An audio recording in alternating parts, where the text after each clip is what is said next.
जय माँ शूलिनी। मैं बिंदिया ठाकुर स्वागत करती हूँ आपका मेरी आज की होम ब्लॉग में। चलिए आज कुछ दास्ताएं रसोई से अलग भक्ति की बात करते हैं। भक्ति किस किस तरह से होती है ये सोचा है आपने? नियम अनुसार मैं भी मंदिर जाती हूँ। कुछ ऐसे ख्याल मन में आते हैं तो आप लोगों से शेयर कर रही हूँ। मेरा मंदिर जाना तो माँ के दरबार की उपस्थिति, माँ से कुछ बातें हो जाएं और मैं उन्हें जी भर कर देख लूं बस। अच्छा, तो बात यहाँ भक्ति की हो रही थी। मैं जब भी मंदिर जाती हूँ वहाँ लोगों को अलग अलग तरह से पूजा भक्ति करते हुए देखती हूँ। सब लोग अपनी समझ और श्रद्धा अनुसार भक्ति करते हैं। अब इन भक्त को ही देख लीजिए। इनकी भक्ति का रूप मंदिर की साफ सफाई है। ये अपनी इच्छा शक्ति के अनुसार भक्ति कर रही हैं। तो कोई माँ के दरबार में भजन गाकर अपनी उपस्थिति लगा रहे हैं। कभी आपने भी रुककर थोड़ी देर के लिए माँ का गुणगान किया है?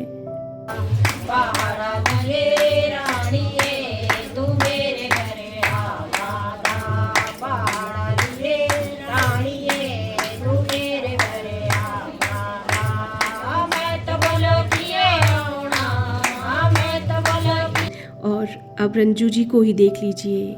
ये भी हर मंगलवार को मंदिर आती हैं और साथ में जोत और घी घर से लाती हैं ताकि माँ की आरती कर सके। तो यही हुआ ना भक्ति का रूप। मेरे हिसाब से तो भक्ति यही हुई कि आप जैसे चाहें वैसे अपने आराध्य को याद करें और खुश करें। कुछ ज़्यादा क्या बोलूँ, आप खुद ही समझदार हैं और अपने हिसाब से भक्ति का अर्थ समझ सकते हैं। अब शाम को मुझे भी कीर्तन का बुलावा आया है, तो हम भी पहुंच गए थे सर्कुलर रोड गुरुद्वारा साहिब में, जहां पर सखी ग्रुप द्वारा कीर्तन का आयोजन किया जा रहा था। कीर्तन में कार्तिक मास की महिमा और दीपदान के महत्व के बारे में बताया गया कि कार्तिक माह को सर्वश्रेष्ठ माह माना गया है। यह माह पाप का नाश करके व्यक्ति के सभी संकट दूर कर देता है और धन, सुख, समृद्धि और शांति प्रदान करता है।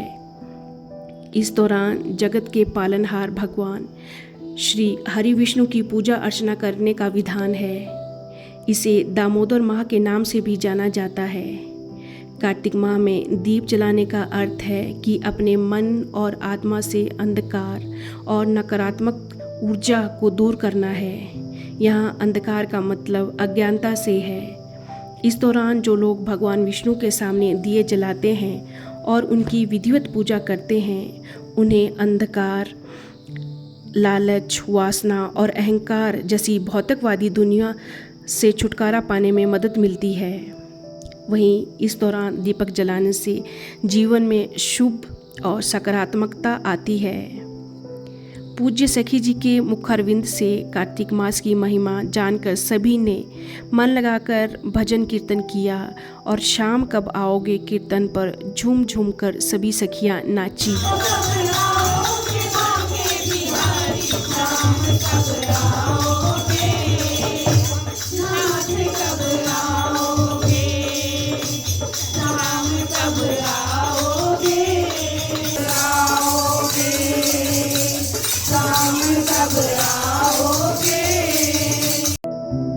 भजन तो बहुत गाए गए और सखी ग्रुप की सभी सखियां खूब झूमकर नाची। फिर दीपदान कैसे करना है ये भी अच्छे से समझाया गया। हमने भी दीप जलाने में थोड़ा योगदान दिया और फिर आरती कर तुलसी जी की परिक्रमा कर कीर्तन का उद्देश्य सफल किया। और ये देखिए, सखी ग्रुप द्वारा श्याम कुंड और राधा कुंड गोवर्धन पर्वत को जैसे सोलन में ही बसा लिया गया हो। तो यही हुई ना भक्ति, जो अपने प्रभु को मथुरा वृंदावन से सोलन ही ले आए हों। कहते हैं भगवान भी भक्त के अधीन हो जाते हैं। आप भक्ति से उनको अपने वश में तो करें। तो मैं धन्यवाद करती हूँ सखी ग्रुप का और स्पेशली वनीता का, जिन्होंने मुझे कीर्तन में बुलाया और कार्तिक मास और दीपदान का महत्व समझाया। तो कुछ इस तरह से रहा ये वीडियो। अगर पसंद आए तो सब्सक्राइब, लाइक, शेयर और कमेंट करें। तो अब मुझे दीजिए इजाज़त। कल नए वीडियो के साथ फिर आऊँगी। तब तक स्वस्थ, व्यस्त और मस्त रहें।